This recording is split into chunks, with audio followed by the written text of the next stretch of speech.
We learned recently that Mrs. Clark just got her bachelor's degree in teaching. It sounded really interesting, so we started asking around.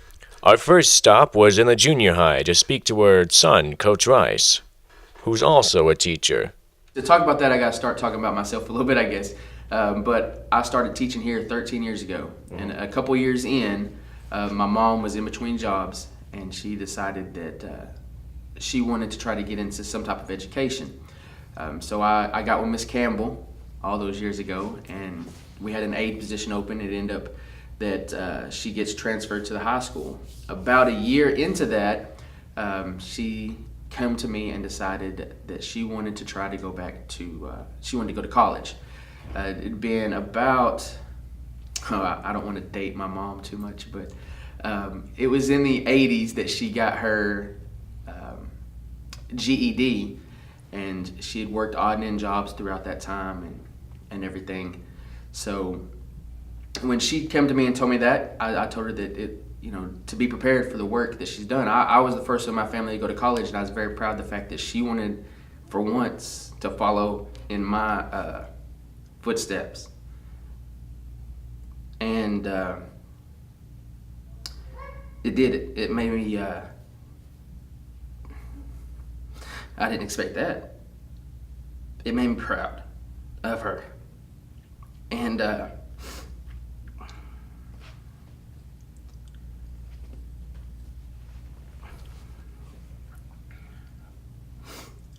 she's worked hard to get there, and all by herself.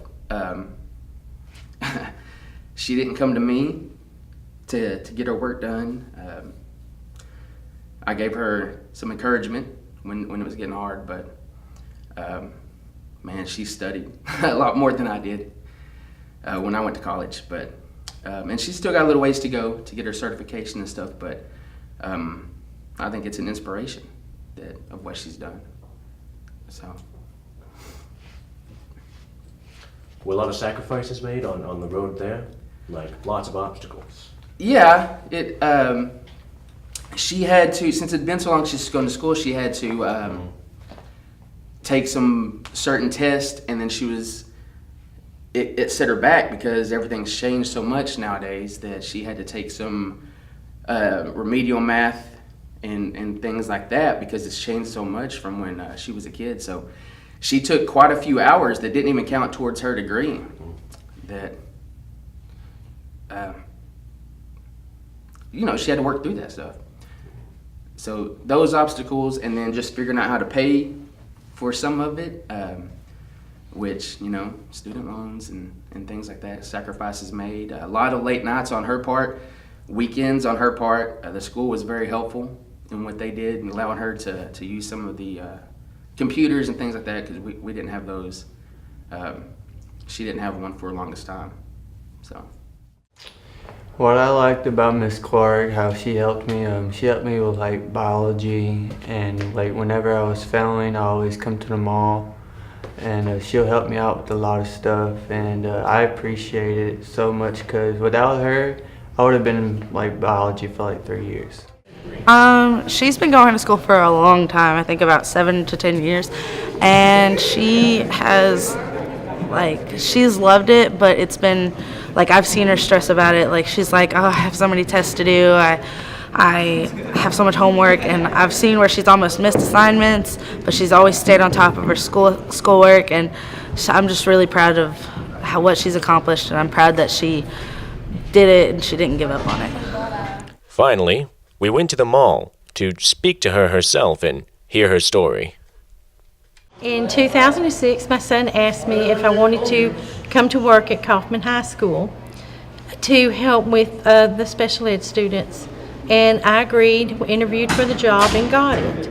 So when I started working with the students, it just felt so good and so right that in 2008, I went and filed for FAFSA and took a test and entered Trinity Valley College. And from there, I went to A&M. I could only take 2 courses a semester. And because of that, it took about 8 years to get it completed. But I got it done, and I graduated in 2016. And now I'm going to hopefully go on to get my certifications and be able to start working and teaching students. And that's what I've just feels so good to do.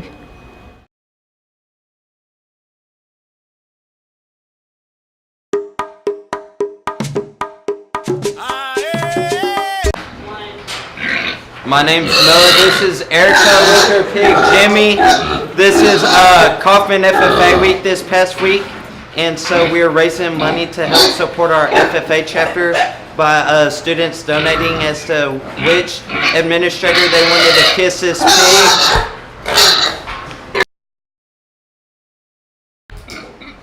I'm going to bring in our top 2 contestants from the week, Mr. Penn and Miss Key. Mr. Penn had a total of $50.72 and Miss Key had a total of $126.50. So Miss Keith is going to have to kiss our pig. Yes. I don't understand how this is going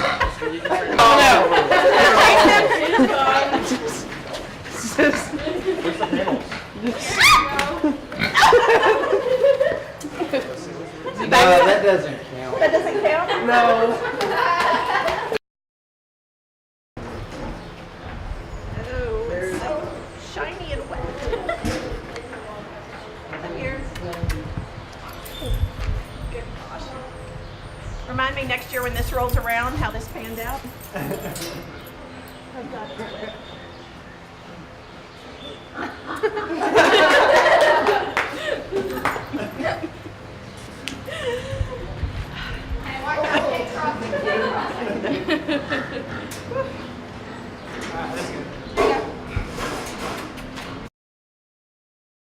I'm here with Miss Keith, and she just did the Kiss the Pig. So what do you think about it?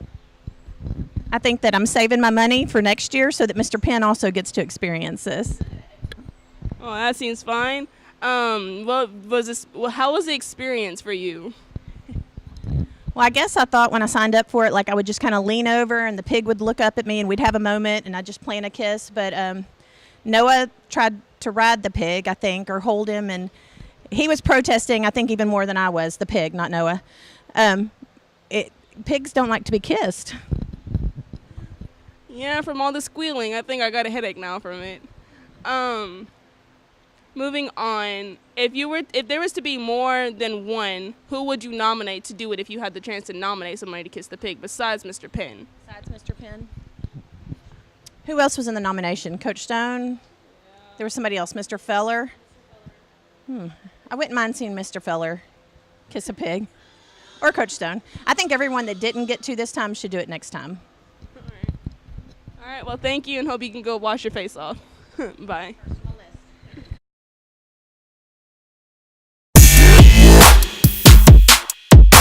Hi, Maddie Woody here with Blake Bailey and Andrew Rocha, and they're going to tell us about the ending of the basketball playoffs. So, who did y'all play? Oh, we played Decatur. And how was that game? It was a real tough game. Almost came out with a W. What was the score? 102-37. Who is going to be some returning for next year's team? Andrew Rocha, me, Trey Collier, Connor Smith, and Dylan Gunner. That's our 5 returning. How do you think the team's going to do for next year?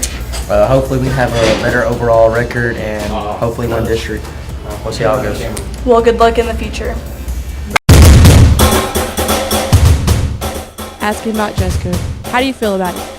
I definitely think that we should wear uniforms, like the collared shirts, and then girls wear skirts with the tall white socks and like high heels maybe, but that's just my opinion. We should wear uniforms for real.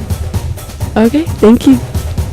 Hey, I'm Joe Slinn. I'm here with Daniel Guerrero. I wanted to ask, what do you think of the teachers reinforcing the dress code in A-Hall recently? I mean, I think it's pretty good. I mean, I never heard about dress code until last week. They caught me slipping, had to go shave. You think there's anything wrong with the beard? No, I don't think there's anything wrong. All right, thank you. Appreciate it. I'm Jillian Verde with Andrew Rocha, and we're going to be talking about dress code. How do you feel about dress code? I don't like it. How do you feel about not having a beard? I don't like it. Thank you. Hey, I'm Josh Flynn. I'm here with Colton Davis, and I wanted to ask, what are your thoughts on the teachers in A-Hall reinforced dress code? Man, my thoughts are, I do understand that dress code is a rule and rules do have to be followed, but I don't see how the clothes that we wear, the stuff that we wear, as long as it's appropriate, it really shouldn't matter, because we come to school to get an education, to better ourselves for the future, and I don't think what we wear has to do anything with that. Testify.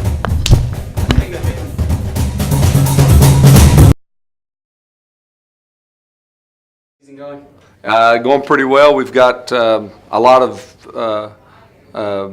students out to participate. We've got anywhere from 70 to 80 total participants, and they're working really hard. It was a good first meet. We got to see strengths and weaknesses, and who will, who won't, who can, who can't, and that's kind of what we look for in the first meet.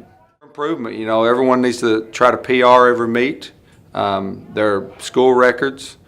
Personally, as a team, we need to try to win every meet, and that's the goal going into every single meet. And the ultimate goal is to win district as a JV team and as a varsity team, and win an area championship and win a regional championship. So, and see how many we can get down to Austin. Those are the ultimate goals.